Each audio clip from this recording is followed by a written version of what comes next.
Sebelumnya izin memperkenalkan diri terlebih dahulu. Nama saya Hana Kamila.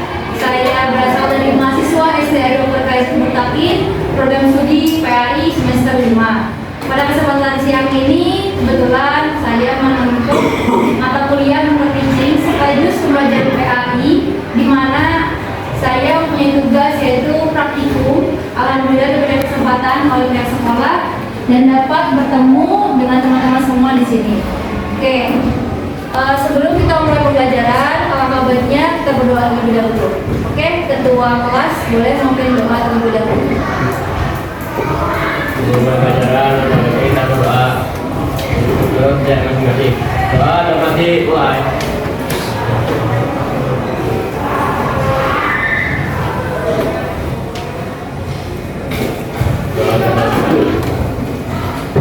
Terima kasih ketua kelas yang sudah memimpin doa pada siang hari. Sebelum mulai pelajaran, saya akan membacakan terlebih dahulu absensi pada hari ini. Adlan, Afka, Agnes, Ahmad Widi, Albar, Almira, Amaya, Seyirani, Cinta, Dafa, Dinda, Evina, Fares, Fatia, Hafid, Hasbi, Iqbal, Isabel, Ismi, Isnan, Rafi, Malwa, Muhammad Tristan, Muhammad Naufal, Muhammad Reza, Ira Salwa, Nafisa, Rahmat, Raisa, Ranzita, Raska, Sarah, Silvi, Sirojudin, Soraya, Zidni. Oke, yang tidak hadir hari ini hanya Adlan. Oke, kita doakan semoga saudara Adlan Allah angkat penyakitnya dan Allah hidupkan dosa-dosanya. Kita baca surat Al-Fatihah.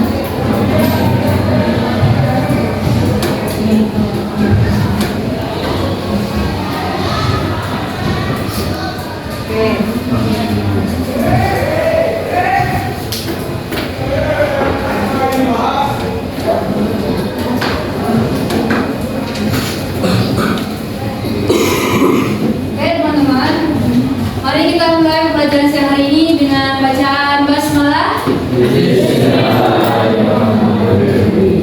Oke, sebelum kita membahas materi pada hari ini, Ibu yang menanya terlebih dahulu materi sebelumnya. Apa yang materi sebelumnya yang kita bahas? Tentang apa? Yang masih ingat? Di pertemuan sebelumnya? Tentang apa? Tentang berzina. Oke, apa yang teman-teman udah tahu tentang berzina? Kira-kira berzina itu boleh atau tidak sih teman-teman? Nah, dijelaskan dalam surat apa? Bahwasanya Allah melarang kita tidak boleh melakukan zina. Dalam surat apa? Al-Isra ayat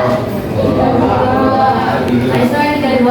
Oke, di situ Allah menerangkan bahwasannya zina ini seperti apa?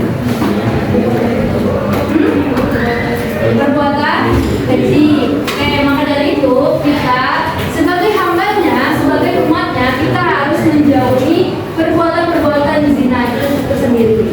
Nah, untuk sekarang kita akan membahas materi tentang mahabbah, khauf, roja, dan tawakal.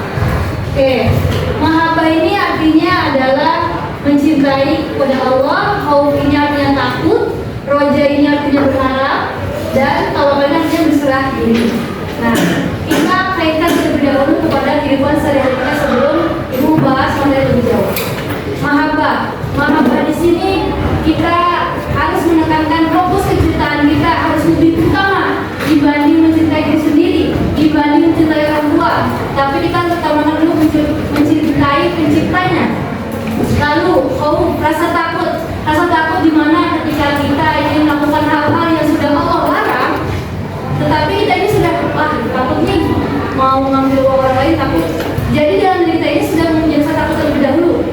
Lalu roja, kita hanya berharap pada Allah satu-satunya. Karena Ali bin Abi Thalib berkata, rasa sakit yang paling saya rasakan selama masa hidup adalah berharap kepada manusia. Karena berharap kepada manusia tidak akan pernah ada habisnya. Sedangkan ketika kita berharap kepada Allah Subhanahu Wa Taala, apapun yang kita butuhkan, apapun yang kita inginkan, jika kita bergantung kepada Allah, insya Allah Allah akan kabulkan.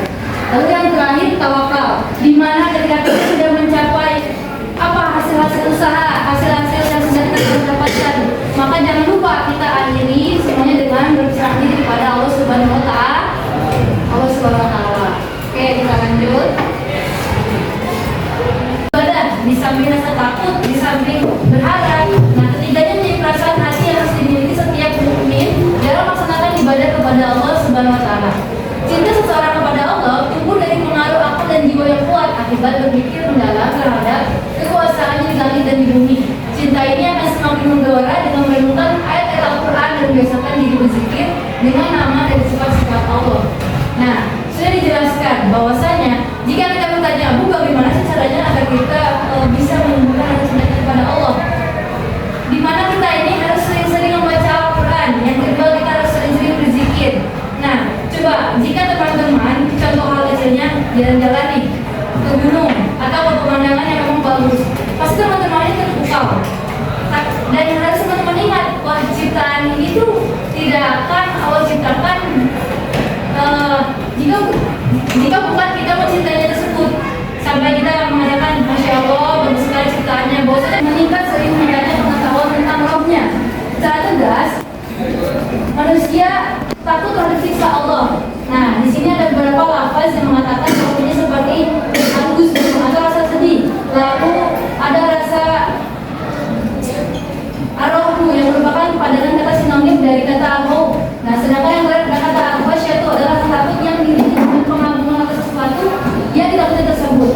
Nah, tadi yang sudah Ibu contohkan bahwasanya rasa khauf ini akan timbul jika kita sudah mengetahui apa-apa saja yang Allah larang.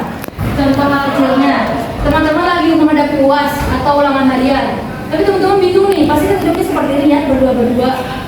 Pengen lihat nih ke si A. Nah, teman-teman ini harus tapi memang gurunya nggak ngeliat, tapi kan aku lihat. Ya, teman-teman harus menanamkan dalam diri teman-teman ini. Memang sudah ada yang melihat apa yang kita lakukan, baik itu guru, baik itu orang tua atau teman sebelah, tapi Allah maha melihat. Ya, jadi teman-teman harus bisa menanamkan rasa takut ini dalam diri teman-teman sendiri. Lalu yang ketiga yaitu secara etimologis, roja berarti mengharap sesuatu atau tidak putus asa. Menurut istilah, roja berarti berharap untuk memperoleh rahmat dan karunia Allah Subhanahu Wa Taala.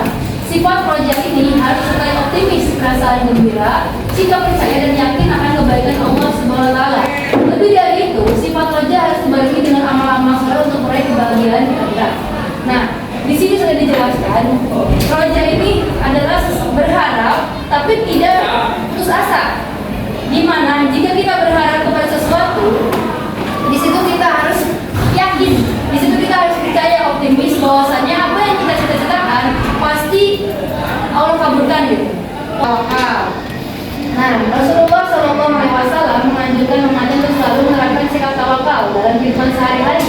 Sikap ini pula yang diajarkan kepada para sahabat Nabi SAW agar terbiasa dalam menghadapi permasalahan hidup dan menjadi bukti keberhasilan Nabi dalam memberikan contoh perilaku hidup yang dihiasi dengan tawakal.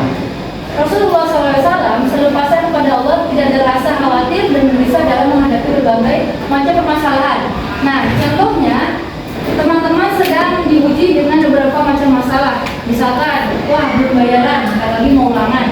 Nah, atau orang tuanya sedang diterpa oleh sakit. Nah, wajar kita gelisah, takut ya Allah ini gimana orang tua saya sakit, terus saya luas. Nah, disitulah dimana kita ini harus berserah diri, kita ini harus menyerahkan diri kita kepada Allah. Kita serahkan semuanya, kita gantungkan semuanya kepada Allah. Jangan kita gantungkan kepada orang lain.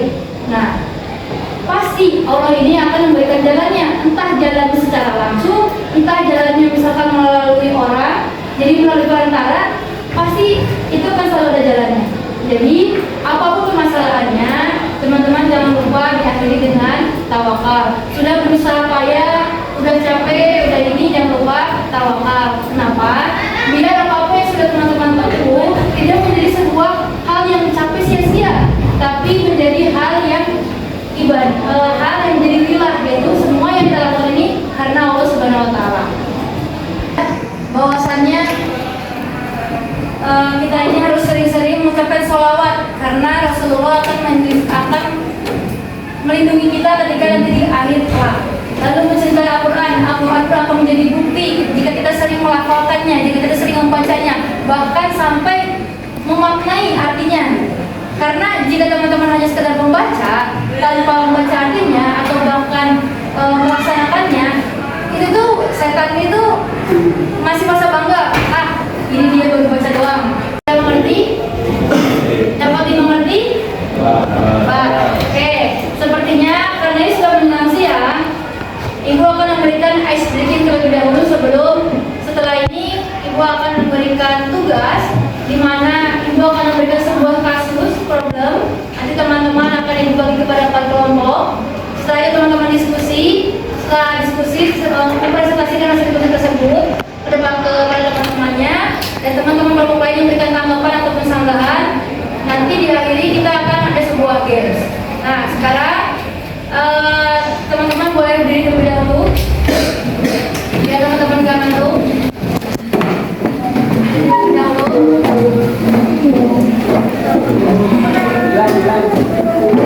Oke.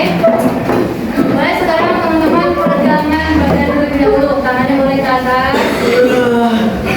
Ya, boleh ke atas, ke samping. Udah. Mungkin mau gerak-gerak gimana? Oke. Saya punya ice breaking. Ini untuk membantu konsentrasi teman-teman, karena ini teman-teman sudah mulai siang ya. Jadi ada tepuk 1, 2, 3, 4, dan 5. Coba kita dulu ya. Tepuk 1, tepuk 1, tepuk 2, tepuk 2, tepuk 3. Oke, tepuk 4, tepuk 5.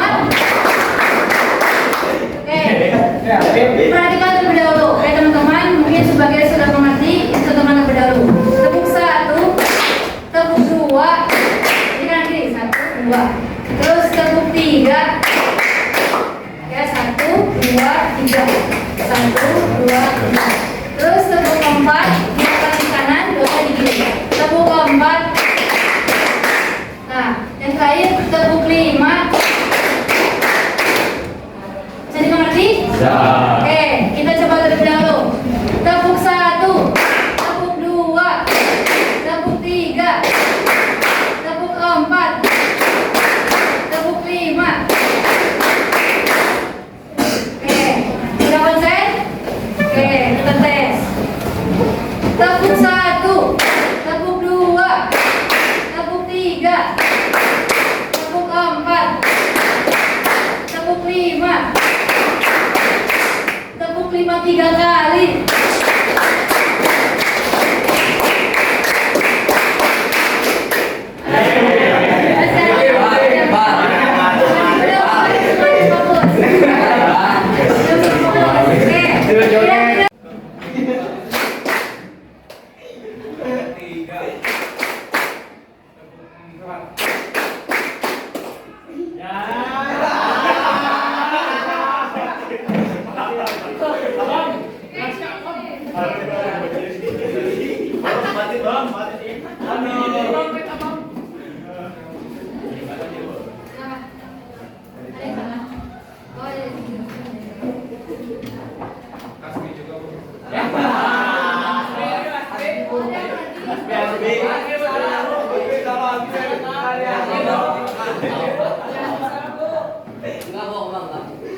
Oke, tadi hukumannya apa? Ini joget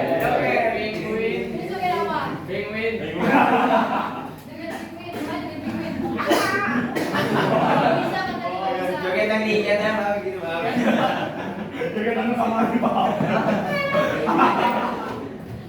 Oke, kalau joget susah kira-kira apa?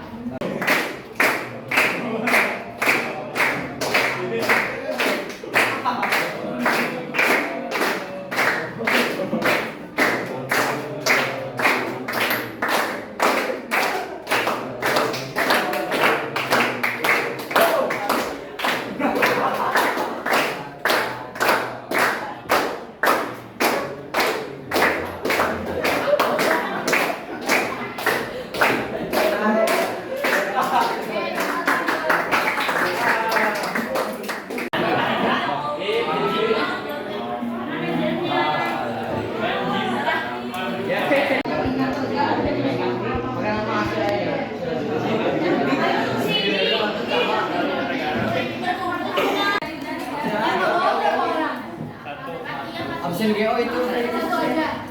Mana-mana. Nanti gamesnya dikirim lewat link ya. Yang mengungkapkan penyesalannya setelah menyadari ia telah menyantap makanan berbahan daging babi di sebuah resto di Jakarta. Merespon kejadian ini, Badan Penyelenggara Jaminan Produk Halal Kementerian Agama langsung di pengawasannya untuk segera ke lokasi.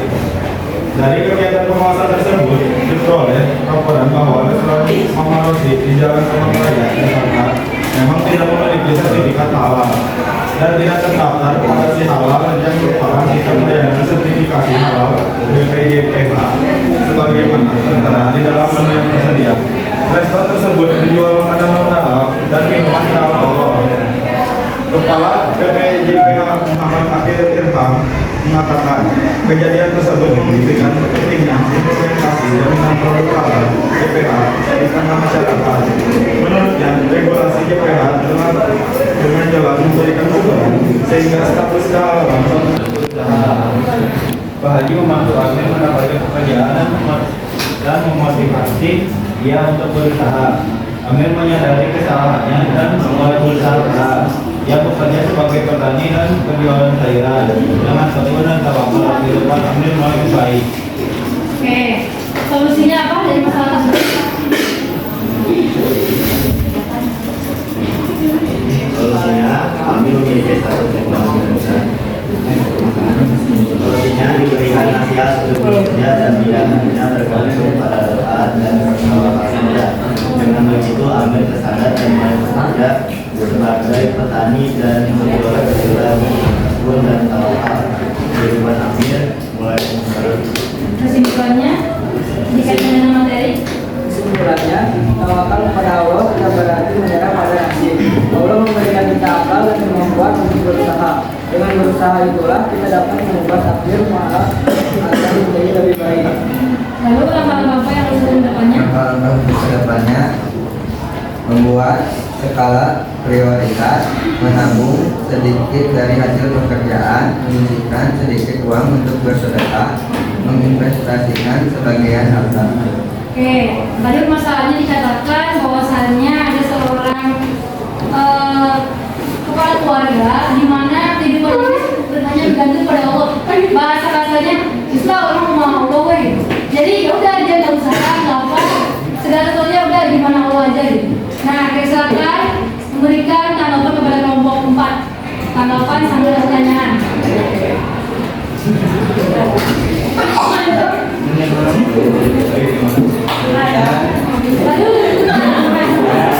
Ayo, harus ada tanggapan dong. Boleh bikin sedikit. Ayo, boleh tanggapan. Ini tentang tawakal temanya.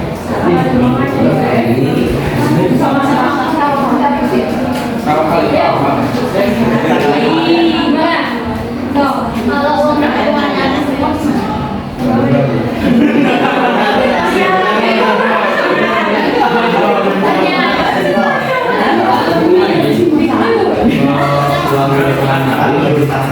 Orang apa nggak kelompok 4 sudah menerapkan tawakal? Berharap dalam hal apa? Berikan contohnya.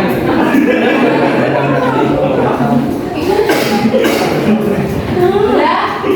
Oke, karena itu apa? Kalian tanya lagi gitu. Kata apa? Jadi juga menemukan status pacar korban membahas perpisahan. Mungkin karena itu korban menjadi depresi dan gantung diri. Solusinya, setelah putus.